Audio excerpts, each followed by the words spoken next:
ever agree to disagree? If you tend to avoid conflict, it's tempting to use this phrase to diffuse an argument. And you may think that agreeing to disagree is the ideal way to engage with someone who holds opposing views. But is agreeing to disagree always the right way to approach conflict? When you say, "Let's agree to disagree," you're sending a signal that the topic is closed, shutting down the opportunity for more dialogue. Yet sometimes the two of you need to make a decision, and continuing the conversation can lead to a compromise. Or perhaps you may even expand your own worldview. I'm a sociolinguist who studies how people frame issues and formulate beliefs in interaction. Here are 3 ways you can keep a conversation going and contribute to a healthy culture of civil discourse.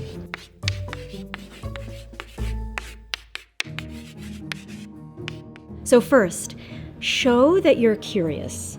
This is a fundamental element of civil discourse. When someone says something that we might not agree with, our first instinct may be to think, this person is not like me, or this person's views are wrong. Oftentimes, it can feel like if we don't immediately assert our own view, we're betraying our values in some way. But actually, we can incorporate curiosity into our values. So instead of responding with something like, well, actually, signaling that you're about to counter their belief with yours, it helps to pause, take a breath, and say something like, "Tell me more about that," or "How so?"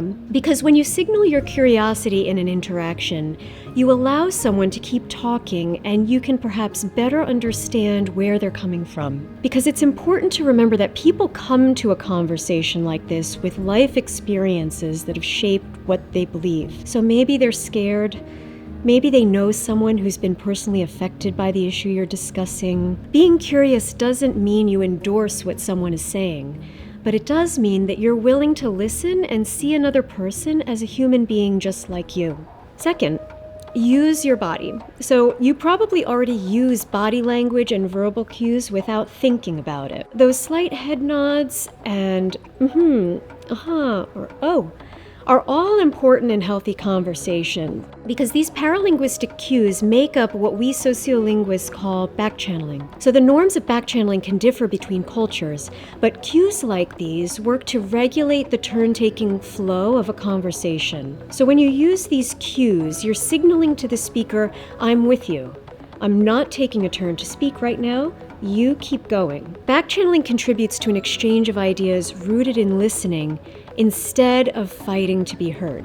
Lastly, engage with new ideas in your own time. Being curious is a skill that we need to practice not just in our relationships, but in our own individual lives as well. It means reading that opinion article from a public figure with whom you disagree, or it means joining new communities and surrounding yourself with people who may not all think like you.